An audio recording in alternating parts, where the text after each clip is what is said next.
foi um dos maiores choques que você viveu quando você teve essa mudança de vida, de vir pro Brasil, assim? Parece uma coisa fútil, mas uma coisa que me marcou muito e cubanos que eu conheço no Brasil também, tipo, foram marcados por isso. O mercado. Quando eu entrei no mercado. Até hoje eu fico tonta. Eu entro no mercado. Eu procrastino a minha ida ao mercado, porque eu fico tonta, de verdade. Tem muita variedade. E aí eu fico tipo, ai, o que tem que pegar não sei o quê? Então minha mãe que vai, meu pai que vai, eu odeio ir no mercado por isso. Então ver essa variedade, essa quantidade de comida, de papel higiênico, Papel higiênico. produtos de limpeza, tudo isso. E outro choque foi a liberdade. Liberdade, né? Que depois eu vi que não era tanta em sala de aula, mas é bem melhor que Cuba. Que aluno podia levantar a mão e falar, mas professor, e questionar o professor. Com educação, tudo. Como Eu que é em olhava Cuba? assim, não pode. Como que a sala de Cuba, todo mundo quietinho, se alguém falar Você alguma tem coisa... que dar amém pra tudo que E o que acontece se um moleque que os- rebelde em Cuba começa a fazer aprontar? prejudica teus pais. Teus pais, os pais são chamados na escola, aí já ficam de olho, aí o pai pode perder o emprego, a família ser perseguida, tudo isso. Sério? Eu já fui chamada de contra-revolucionária em sala de aula, porque eu não queria dar um dinheiro lá pra MTT, que é um negócio de Cuba lá, pra ataque americano, uma coisa assim. Eu falei, eu não quero dar. Eu tinha 7 anos, 8 na época, 6 ou 7. Eu era uma criança. E eu falei, não quero, eu quero esse dinheiro pra comprar uma pizza. E aí a professora incentivou os alunos a me chamarem de contra-revolucionária. Caralho, é bem Coreia do Norte esse negócio. Até hoje eu lembro disso. Até Que- hoje. Então até os professores, eles são usados como massa pra doutrinar as Sim, crianças. claro. E foto do Che Guevara, do Camilo Cienfuegos, do Fidel Castro, colocar flores, né? Como que era a aula de história lá? Você lembra de alguma coisa? Aula de história era imperialismo yankee, malvado. Fidel salvou Cuba, os cubanos, do imperialismo, da exploração yankee. Essas coisas. Então, por exemplo, os Estados Unidos, eu tinha muito medo dos Estados Unidos. Eu falava, meu Deus, inimigos, né, de Cuba. Então, eles fazem desde criança a tua cabeça, né? E aí eu falo que isso prejudicou muito a cultura em Cuba. Cuba, era um ícone, né, da música, Célia Cruz, Orixás. Atualmente é muito pobre culturalmente. E isso se deve à grande manipulação e doutrinação em sala de aula. Não tem muitas mentes criativas, não tem liberdade Não, nenhuma. Não, é só aquilo. São máquinas, né? Entendi. Eles te programam para repetir, obedecer. E aí tá, aí tu chegou no Brasil com 12, tu estudou direito, não é? Tô terminando direito. Tá terminando direito. E tem uma luta aí pela liberdade, É minha pela principal democracia, essas coisas. Mas como é que isso... Como é que você virou Zoe Martinez? Foi em 2010, quando eu tinha 16 anos, foi no impeachment da Dilma, no ensino médio. Uma professora de direita falou, você é tão esclarecida, você, assim, não parece a ter a idade que você tem, sabe? Eu sempre fui de ter amigos mais velhos, tipo, meus amigos 60, 40 anos. Nunca gostei muito das pessoas da minha idade. Eu falo que eu sou uma jovem com mentalidade de idoso. Aham. E aí a professora falou, você se expressa tão bem, porque você não abre uma página no Facebook falando sobre as suas experiências de vida em Cuba.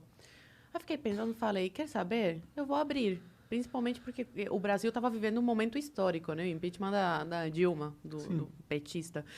E aí eu abri essa página. O brasileiro não gosta muito de ler, né? E eu escrevia textos sobre Cuba antes, com Fulgêncio Batista, depois com a tomada do poder do Fidel e tal. E aí, 10 curtidas, sou conhecidos que curtiam. Até que um dia uma professora falou que queria se aposentar e ir morar em Cuba. Claro, com a aposentadoria do Brasil, que aqui não é muito, né? Aposentadoria de professor, mas em Cuba é muito dinheiro, porque lá o dinheiro é desvalorizado, a moeda oficial de lá. E eu fiquei tão irritada com isso, eu sempre fui muito esquentada. Mas com a idade a gente aprende a ficar mais moderado, né? E eu gravei um vídeo muito estressada. Vai pra Cuba, só não citei o nome, né? Você gosta de ir lá, vai pra lá, mas com dinheiro de cubano mesmo, pra trabalhar como cubano, entendeu? E eu postei, me falaram, não posta, que tá muito agressivo. Eu falei, quer saber, eu vou postar. Eu postei, viralizou. O professor Olavo de Carvalho começou a me acompanhar. Foi a primeira pessoa da direita, assim, conhecida, que começou a acompanhar meu trabalho. E aí, começaram a chegar pessoas. Eu ganhei de 5 mil, fui pra 10 mil seguidores, 15 mil, numa Isso noite. tu novinha. Isso, com 16 anos. E aí, os seguidores pedindo, fala sobre a saúde, sobre a educação. E eu fui entrando nesse meio e eu não sabia onde que eu tava entrando. Eu só ia gravando. Tava no ensino médio, fazia Eu era estudante de teatro no Wolf Maia. Caralho! E aí eu continuei com a minha vida. Aí eu comecei a dar palestra, aí fui para Brasília, aí fui para os gramados do Congresso, pedir o impeachment da Dilma. Aí eu conheci várias pessoas que hoje são até políticos, sabia que vocês conhecem nos gramados do Congresso, Alan dos Santos. E foi aí que eu me inseri nesse meio e nunca mais parei. Eu acho que o meu chamado de vida mesmo, sabe? Falam que quando eu falo de liberdade, tudo muda. Assim, a minha forma de falar, tudo. Falam, nossa, você fala tão bem sobre isso. Então, eu acho que é meu chamado de vida defender a liberdade e alertar os brasileiros sobre como os perigos, né? De você ir perdendo a sua liberdade aqui, outra aqui. E quando você vê, você já está numa ditadura. E aí, para sair, meu amigo, olha Cuba. 60 anos até hoje não conseguiu se livrar disso. E imagino também porque a galera lá tá tão doutrinada que eles provavelmente nem enxergam as mazelas, né? Mais ou menos. A internet agora, o Cuba perdeu o apoio da Argentina, né? A Argentina tá falida. Venezuela não tem dinheiro. Brasil financiava através do Mais Médicos com o Bolsonaro, né? Acabou cortando. E aí Cuba ficou assim, como que eu vou me sustentar, entendeu? E aí foi pro turismo. E o turista entrando precisava ter internet. E também, com o cubano que tem família fora, eles conseguem dinheiro porque o familiar fora coloca a internet para o cubano. Então, meus avós, por exemplo, eu coloco internet para os meus avós no celular. E aí a ditadura acaba ganhando. Então, com esse acesso à internet de uma parcela da população, o pessoal tem acesso à vida das pessoas em outros países. Sabe qual que é, E aí começam a né? comparar, Uhum. entendeu? Opa, mas isso aqui, por que eu não tenho isso? Ou por que eu não posso falar isso e eles podem? E isso foi uma das causas que levou às manifestações de julho. Tô por fora dessas manifestações. O que rolou? Nossa, foram muito grandes. As pessoas se jogaram pra rua pedindo liberdade abaixo da ditadura. E muitas pessoas foram presas, outras condenadas sem o devido processo legal. Alguém morreu? Menores de idade tiveram Assassinatos? casos. Algumas pessoas. Que a gente sabe, algumas pessoas. Outros estão presos até hoje, outros estão desaparecidos. Menores de idade foram presos. Tem uma menina, que eu compartilhei o relato dela, de menor de idade, que foi levada para a delegacia. 3 policiais obrigaram a tirar a roupa. Ela teve que fazer agachamento na frente deles para eles verem que não tinha nada nas partes íntimas. Que ela podia ter guardado alguma coisa.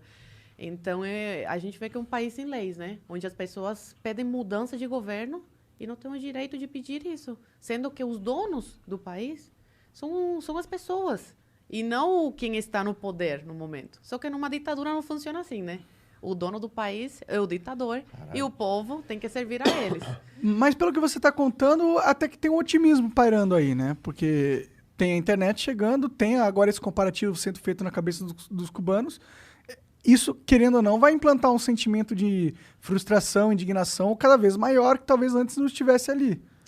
Mais ou menos, porque foram 2 dias de manifestações. Depois eles conseguiram controlar muito bem. Colocaram um exército nas ruas, a ditadura está armada até os dentes, né? Graças à antiga União Soviética, que mandou muita arma para Cuba, e o povo está desarmado, tá? E outra coisa, eles tiraram a internet esses 2 dias. Deixaram as pessoas sem luz. Então, dificulta muito, né, a comunicação com outras pessoas via internet. Aí dificulta para você marcar uma manifestação. As manifestações que acontecem aqui no Brasil, 90% é marcado pela internet, em grupos de WhatsApp, Sim. em grupos de Facebook. Então, dificulta muito o contato com as pessoas quando cortam, né? Só que agora, dia 15 de novembro, parece que eles estão se organizando e vão para a rua de novo. Isso me deixa feliz, por um lado, porque eu vejo que o povo realmente não voltou a dormir, estão acordados e querem se jogar para a rua, mas, por outro lado, me deixa preocupada e com medo, porque eu sei que outras pessoas vão perder a vida, ou vão desaparecer, ou vão ser presas injustamente sem o devido processo legal. Isso é bizarro. Tá falando que você coloca a internet pros teus avós lá, é isso? É. Eles não podem só botar a internet no celular deles? É que eles não têm dinheiro, né? O problema é dinheiro, então. Mas se você tiver dinheiro, você consegue acesso à internet hoje em dia em Cuba. Tem que pagar, mas é caro. Por exemplo, você não pode pagar por um plano mensal. É por crédito. Então, outro dia eu fui colocar, faz um tempo já, R$ 1.000, entendeu? 8 GB de internet. Caralho! Tipo, é uma coisa É muito caro. absurda. Pra quem mora nos Estados Unidos é mais barato, porque em dólar e tal. Pra quem tá aqui no Brasil, tem que fazer a conversão e tudo mais. Mas é muito caro. Meu plano de internet aqui no Brasil é de R$ 100 e poucos no celular. E dá pro mês perfeitamente. Sim. Mas pro cubano, não.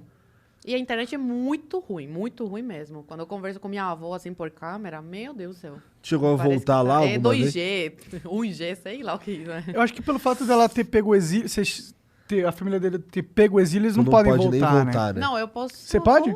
Assim, pelo que eu falo na internet, eu não sei se é muito seguro. Sim. Não Real. parece ser. E eu não tenho muito interesse em voltar. Eu não quero. Pra quê? Sabe? Entendi. É, De alguma Já forma, eu tô conseguiu dando sair meu de lá? dinheiro pra ditadura, né? Porque eu faço turismo e tudo. E eu não sei se eu me sentiria confortável voltar e ir pra Varadeiro enquanto o povo tá na extrema miséria, sem liberdade, entendeu? Sendo censurado.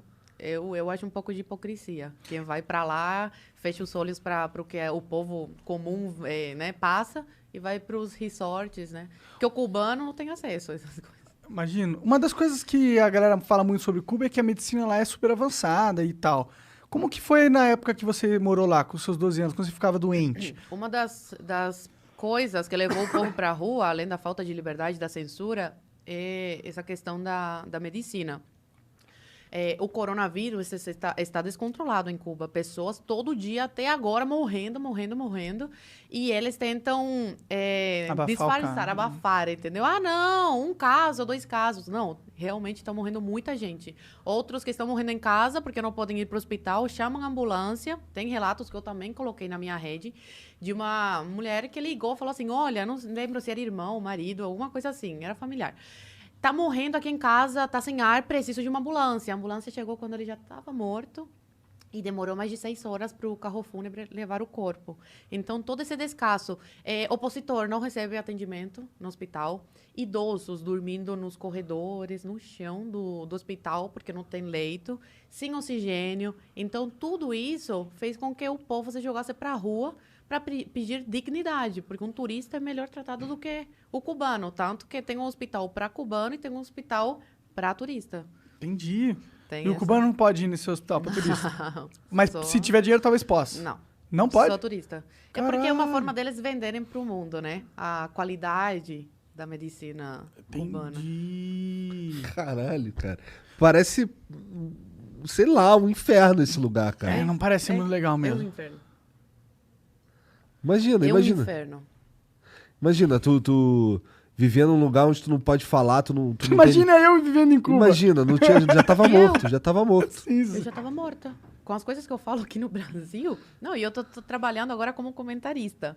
Então, para mim, é uma realização muito grande. Porque eu venho de um país onde eu tinha que reprimir todas as minhas ideias, meus pensamentos.